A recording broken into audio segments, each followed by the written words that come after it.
True Crime Never Sleeps podcast. I'm your host, Larry Lace. Today we dive into another Murder Monday. But first, we'd like to thank our sponsor, Audible. Audible is the leading provider of spoken word entertainment and audiobooks, ranging from bestsellers to celebrity memoirs, news, business, and self-development. Every month, members get 1 credit to pick any title, plus 2 Audible originals from a monthly selection, and access the daily news digest from the New York Times, the Wall Street Journal, and the Washington Post, as well as a guided meditation program. I'm currently listening to The Actor's Life by Jenna. It's a unique take on what it takes to become an actor. Jenna is best known for her role on The Office. Sign up today and receive 1 free audiobook and a 30-day free trial at audibletrial.com/Larry21. And if you don't like the Audible, you can cancel your membership and still keep the free audiobook. And now let's dive into today's topic. The Richardson family murders were the most shocking, brutal crime in Canadian history, making global headlines. Amongst all the odd things in the world, children shedding the blood of others is near the top. It is even more inconceivable and horrifying when their own parents are the victims. Jasmine Richardson, a 12-year-old from Medicine Hat, Alberta, followed the same destructive path in 2006 when she killed her whole family with her boyfriend, Jeremy Steinke. It was a tragic night at the Richardson house, with blood smeared on the walls and 3 dead bodies lying on the floor. Jasmine, born in 1994, was a bubbly child growing up. She had a brother, Jacob, 4 years younger than her. They lived together with their parents, Mark and Deborah Richardson, in their family home in Medicine Hat in Alberta, Canada. Her parents wanted the best for their children, so they didn't stop Jasmine from having new experiences. In January 2006, Jasmine met Jeremy at a punk rock festival. He claimed to be a gothic 300-year-old werewolf. Yeah, that's right. Murder Mondays involving a werewolf. And wore a blood vial around his neck. When Jasmine asked him about it, he told her that he loved the taste of blood and asked her to join the website vampirefreaks.com. Starry-eyed upon meeting Jeremy, his gothic lifestyle immediately drew her in. Jasmine started wearing heavy makeup to appear much older than she was, and hung out with him regularly. Within a month, they fell in love and started dating each other. Jasmine slowly started to lose herself in him, and became darker. The personality change was too extreme to go unnoticed by her family. When Mark, now 42, and Deborah, now 48, learned about Jeremy being Jasmine's boyfriend, they became enraged. They believed he was taking advantage of their young daughter since Jasmine was 11 years younger than him. So they grounded her and forbade her from seeing Jeremy again. Well, obviously, that never works. Jasmine was hopelessly in love and continued to talk with Jeremy secretly on vampirefreaks.com chat forum. A month before the murder, Jasmine wrote to Jeremy under the alias Runaway Devil, quote, "I hate them, so I have this plan. It begins with me killing them and ends with me living with you." Jeremy, who was already furious at Mark and Deborah for putting the physical distance between him and Jasmine, replied under the alias Soul Eater, "Well, I love your plan, but we need to get a little more creative with details and stuff." Over the next few days, Jasmine and Jeremy formed a comprehensive plan to murder her parents. Jasmine even shared it with her friends, but nobody believed her. That night, before the atrocious murders, the two watched the movie Natural Born Killers with their friends. Its plot revolved around a young couple who went on a violent killing spree. It's no surprise that Jeremy called it the best love story of all time. After midnight on April 22nd, 2006, Jasmine snuck Jeremy into the house through a window. Dressed in all black with a mask hiding his face, he came equipped with a butcher knife. Both Mark and Deborah were sleeping when Deborah was suddenly startled awake by a loud noise. When she got out of bed to check it out, her search led her to the basement. Once Deborah set foot inside, Jeremy got out of hiding from behind the door. Shocked at his sudden appearance, she screamed, but Jeremy immediately silenced her by placing his hand on her mouth. Deborah kicked him to loosen his hold and loudly cried for Mark to come and help her, but Jeremy quickly cut short her cries by stabbing her in the stomach. He continued to stab her 12 times before throwing her down on the floor.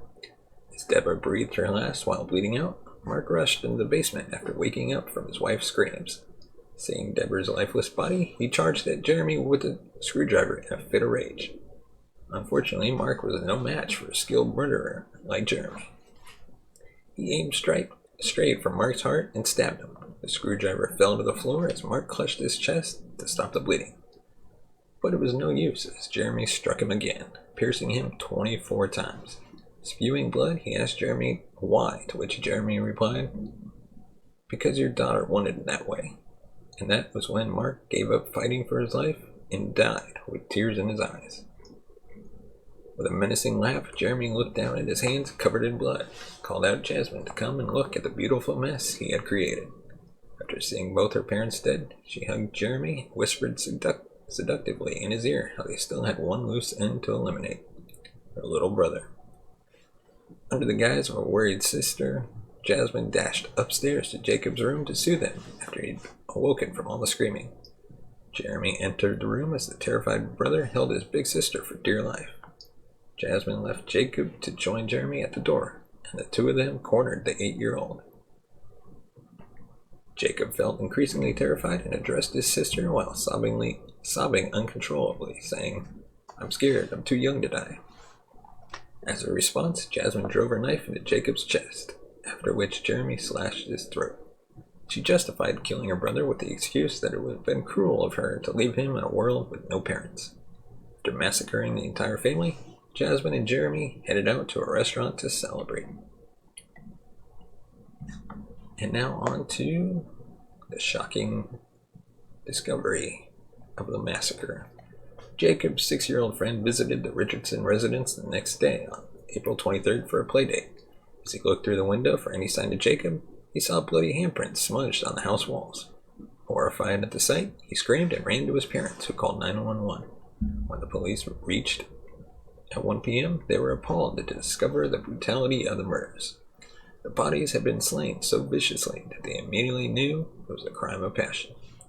After searching the house for evidence, they discovered the family portrait. At that point, they realized that the daughter was missing. Concerned that the perpetrator must have kidnapped her as his fourth victim, they issued an Amber Alert.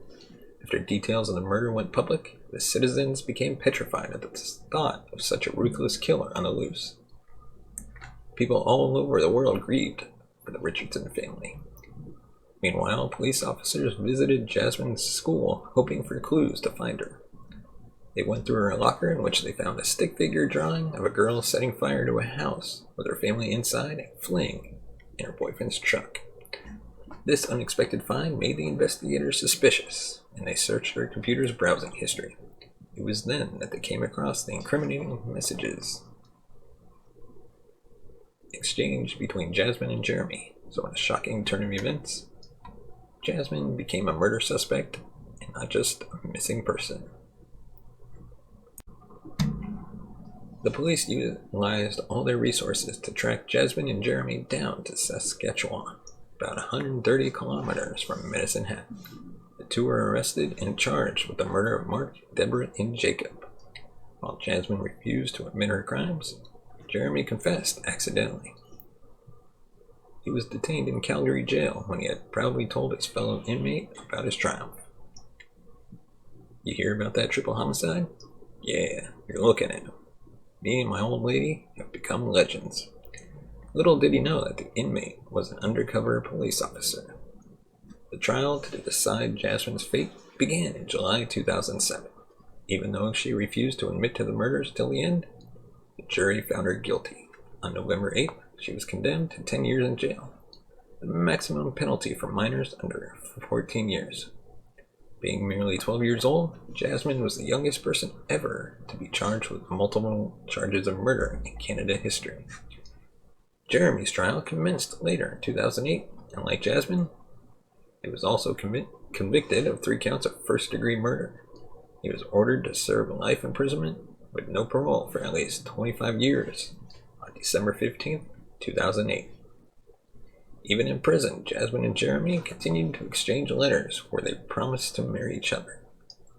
Following the rules of Jasmine's sentencing, she was released in 2011 to serve her remaining time in the community under complete supervision.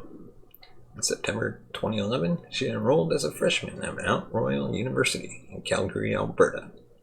Her 10-year sentence ended in 2016, after which she was completely free from the bounds of the criminal justice system. Leave us a comment in the comment section below. What do you think about this case? Did you know anything about this case before this episode? As always, give us a like. Hit that thumbs up button. Subscribe to the channel if you like our content. And if you want to support the show, you can buy us a coffee at buymeacoffee.com/TCNS. And if you're new to the channel, thank you so much for watching. And to everybody else watching, thank you so much for watching and listening. And we will see you next time. Take care.